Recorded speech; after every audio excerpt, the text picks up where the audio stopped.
For another big story today, the House is getting set to vote on making the new investigation into Benghazi official. This is amid, as you know, a lot of intense debate. Former Secretary of State Hillary Clinton is speaking out for the very first time about the formation of this select committee, saying everything we need to know about Benghazi has already been answered. Our chief intelligence correspondent, Catherine Harris, is live in Washington with more on this. Catherine?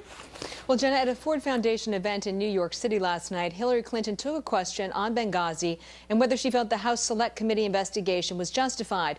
Clinton seemed to take a dig at Republicans, stating that the hearings and half-dozen investigations so far had left her satisfied, while at the same time conceding Congress calls the shots on oversight. Of course, there are a lot of reasons why, despite all of the hearings, all of the information that's been provided, some choose not to be satisfied and choose to continue to move forward. That's their choice, and I do not believe there is any reason for it to continue in this way, but they get to call the shots in the Congress. A senior House Republican leadership source telling Fox News that they expect the announcement of the appointment of members to the Benghazi Select Committee as early as Friday. The House Speaker has said that it's time to take this investigation to the next level, citing the administration's failure to comply with congressional subpoenas. The resolution under consideration calls for 12 members to investigate the terrorist attack that killed Ambassador Chris Stevens, Foreign Service Officer Sean Smith, and former Navy SEALs Ty Woods and Glenn Doherty. The split on that committee is 7 Republicans and 5 Democrats. And late Wednesday, Republicans and Democrats debated the resolution, which we expect will go to the floor later today.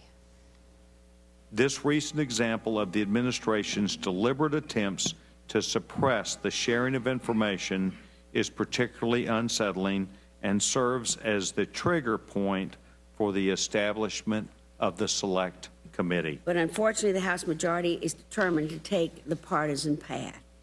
With that, Mr. Chair, I think you can conclude that we are not in agreement with you in setting up the Select Committee. I yield back my time.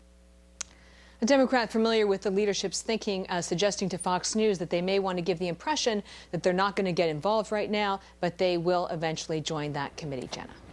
Catherine, thank you. In the meantime, a watchdog group says the White House is holding back more Benghazi documents that could shed light on some of these controversial talking points in the handling of what happened in Benghazi on September 11th. We're going to discuss the findings with Republican Congressman Peter Roskam a little later on Happening Now. So is this a look ahead at the Republican campaign strategy ahead of midterm elections coming up this November as the GOP tries to tie Democrats to Benghazi and the IRS scandals, both the focus of congressional hearings this week?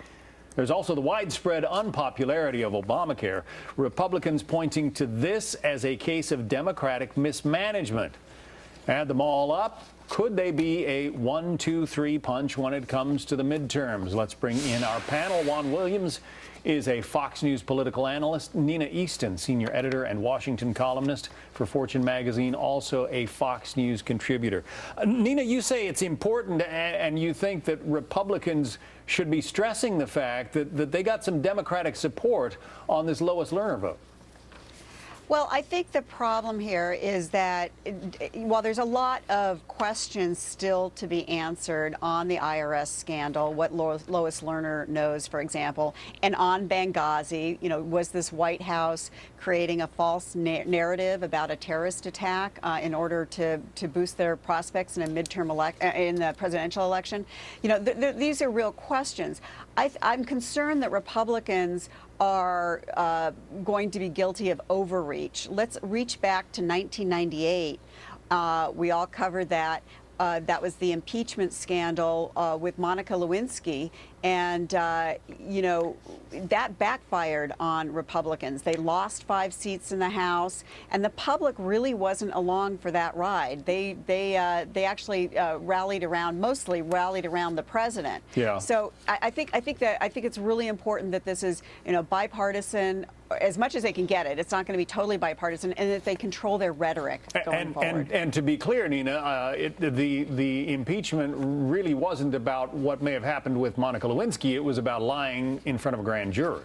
Absolutely. I mean, I'm not, I'm talking about the political impact, and not, not the underlying, the impeachment itself, but the political impact. It definitely backfired on Republicans in a midterm election, in a second term of a president. And I think you just have to be careful about that. Well, we are in the second term of this president. Juan, I want to take you back a year, because it was just about a year ago that Lois Lerner apologized in front of a sort of an obscure meeting of a bunch of tax lawyers one Friday afternoon and said, we're sorry for any targeting of conservative groups. That's how this whole thing got out. It was not long after that that the president had this to say. Listen. I will not tolerate this kind of behavior in any agency, but especially in the IRS, given the power that it has and the reach that it has in all of our lives. We're going to hold the responsible parties accountable. Yesterday, I directed Secretary Lew to follow up on the IG audit to see how this happened and who is responsible, and to make sure that we understand all the facts. So the president was pretty fired up back then, Juan. What have we learned? What has he done since then? Well, there's been an FBI investigation in addition to the Treasury probe, and of course there have been the congressional hearings, John, where we saw Lerner take the fifth. So there's been a lot done, but in terms of actual punishment, very little. And I think that's why you have conservative critics saying, where are the consequences? Where is anyone we can point to that has been held accountable? So far, what we've heard from Eric Holder, the Attorney General, even from the FBI, is their investigation isn't complete. But clearly, there are people who want blood now because they're so upset, so angry. And of course, the president's totally right when you say you can't have the IRS being used as a political tool by either side. Yeah, but Nina, there is something that seems to be sort of related in both the IRS and the Benghazi cases. In Benghazi, the president said, we're going to find those responsible, we're going to bring them to justice. That hasn't happened. In the IRS case, the president again was outraged, but not a lot has happened. As Juan said, I mean, there's been some investigation. You've got Lois Lerner battling with Congress, but neither story from the point of view of the White House seems to have moved very far. Well, the problem is you've got one party, the Democrats, controlling both the Senate and the presidency and all those all the departments like the Justice Department, and Republicans just control the House. So it's an uphill battle for them.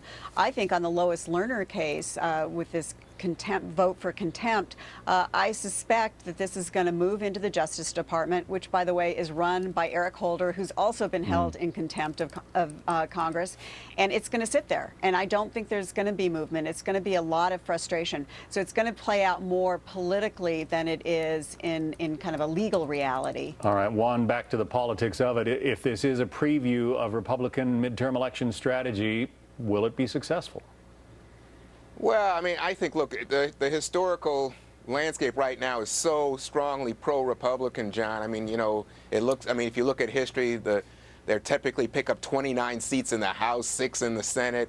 Right now, if you look at generic preference, Republicans outstrip Democrats close to 10+ points.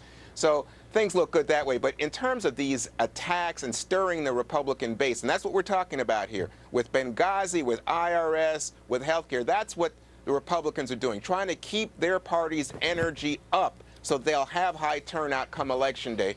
Meanwhile, Democrats are trying to stir their side up. And I think this could backfire in terms of Republican obsession with these issues coming to play, as Nina said, in a way that stirs up Democrats. I don't know for sure.